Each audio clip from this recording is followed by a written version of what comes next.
salary up because it was all, whether actually ordinary income, I paid a higher tax rate than dividend. So, I mean, in those days, and so it never dawned on me to keep my salary up. And then we fought off a hostile takeover. Then I better look at my benefits, and because I used to look down upon people that were interested in benefits. So, but then when a hostile takeover came, we won. We better look at these fucking things, and I may not win. I didn't tell anybody else that. I'm thinking, we lucked out winning this hostile takeover. We might not win the next one, so I better make sure that my pockets are lined. And so I did. Of course, then when they threw me out, they brought that up in court. I mean, look at Peña, if he would have lost the hostile takeover, he would have walked away with $82 jillion, And they never give you benefit, you're the founder. It was your idea. They don't give a shit. And the little people in the jury, with no teeth and a patch over their eye and, You moved to Colorado, uplifted your family. Nobody cares about that. That's history. Yeah, but I mean, you got to talk to the founders. Yeah. But I mean, it sounds a great deal. Mm-hmm. Those margins are fucking healthy. But one of the reasons the margin is so high is because they're not spending any money on sales and marketing, which are normally very expensive. It's a well-established software company. They were founded actually 88, so they've been running for a long time. Platform pretty well adopted. So the revenues that they get, ongoing maintenance revenues from actually a very large customer base over that year. So you understood what Bill was talking about today in his deal? Yeah. So there's only 2 or 3 people in the room that understood that. But and you understand what he was talking about then? People like Bill actually are a sales arm for this kind of company. So this company has kept its costs low by using resellers and people who have built out experts, and they make their own business. So the overall economy around this revenue figure is about 180 million. If you read the report of the company, they say their overall economy around their solutions is 180 million. It's good.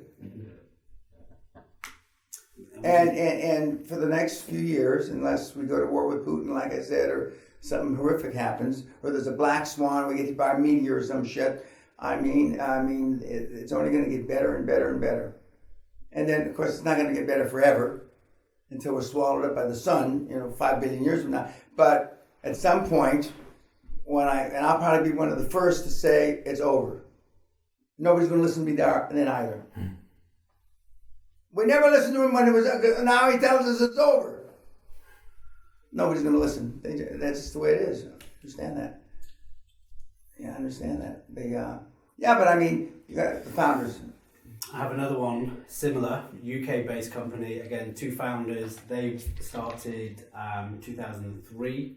Smaller. They turn over about 280 to 300. Put about 80 grand in cash in the bank per annum. It's a smaller one. Not as... Do they do the same thing? It's comparable, but these guys are bigger. These guys actually now operate US, UK. They operate around Europe, Middle East, and US as well. That one, the UK one, is just UK based.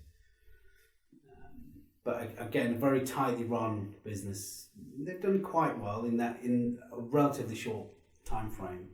But again, 2 guys that founded it almost like a hobby that are now looking to, cash out and ride their motorbikes across the US.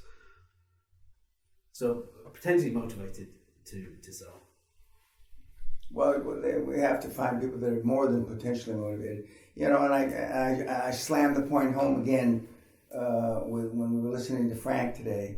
I mean, the time that we waste, we being the collective people out there that are following the QLA model, talking to people, we've got to convince them of this shit. I mean, it takes too long. I used to use the analogy, the girl next door, when you were growing up and you figured out what sex was, you could crawl through her window and have sex all night and get back for breakfast, go to school. And there was another girl that was really pretty, but she lived across town. You had to get on either hitchhike, get on a bus to get, and you may or may not catch the buses, so you couldn't get back to breakfast. And which one did you go to? The one next door. Geographically desirable and all the other things. Didn't have to worry about the bus schedules and all the other shit, right? I mean, it's a no-brainer, right? Well, I mean, this model is the same no-brainer. You don't have to convince, back, when I first started doing this, everything was on strike in the UK. I mean, the garbage was stacking up in the streets because they wouldn't pick up the garbage. The buses didn't run, the rail didn't run, the planes didn't fly, nothing. And of course, then they bitched because Mrs. Thatcher sacked everybody and privatized it and this, and of course. I remember it well. I was school age then when all that was happening, and also studying economics. So all of that was, it's good learning for us. Milton Keynes from just, in economics, not too far away. Mm-hmm. But it's a no-brainer. So that's why you want people that are willing to sell. And you saw, and even though Rose wanted Frank's speech, and he said, well, I used the template Mr. Peña gave us. And I looked around the audience. How many times have I told you this, right? And they all look. They stopped taking. They thought Frank was going to say some magic, some tip. My email to the CEO, was directly from the book. Yeah, I mean. Directly from the template. Yeah. And Rose is switched now from the time that she was on the phone call with Frank. She's now pivoted again. She's now, I said, why don't you go back to school and be an engineer instead of a psychologist? I mean, you could do formulas and shit from now until you die. I started as an engineer. Engineer was too hard. When I first went to university as an afterthought, I started as an engineer, and I sat in the classes the first 2 days, and I talked to the guy, another veteran. What are they talking about? He says, "Oh, it was something about coefficient of friction. It was a coefficient of friction," and I still remember, coefficient of who? What are they talking about? And forget this. I sat a couple more days. I'm changing. I'm changing what and I looked around, but engineering was too. Now that you mention it, people joked that engineering was pre-business because you would drop out of that and then go to the business school. Yeah. Yeah. Well, I mean, it's too fucking hard. Fuck. And the engineer. There is hope. And the engineer. Actually, I was an engineer, so I did physics and I did computer science. Yeah, and then engineering was also a 5-year degree then for us. 5 years. It took me 5 years too. Well, yeah, but no, this was 5 years. Okay, 5 years, and I said, I don't need a 5-year degree. But here in this country, it's 3 years. Not in Scotland, it's 4 years. Mm-hmm. England, it's 3 years. Yeah, everything's 3 years.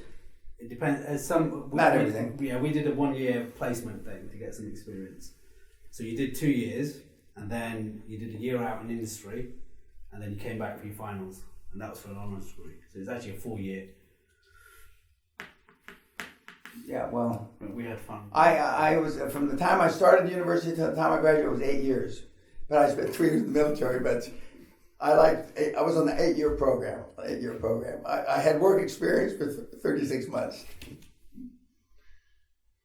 Yeah, but I mean the margins are on software. They're very good. Yeah, they are very, very good. Especially established companies because the code is written. It's just tweaks, updating. New operating system comes out. Put it onto a Mac platform. Put it on Linux. These kind of which is ongoing development, maintenance of the code anyway, but fundamentally it's run.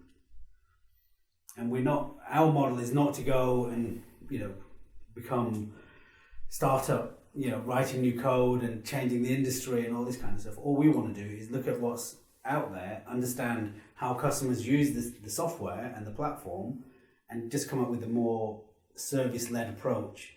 So we run it using cloud. So it's a cloud. The cloud's changed everything now.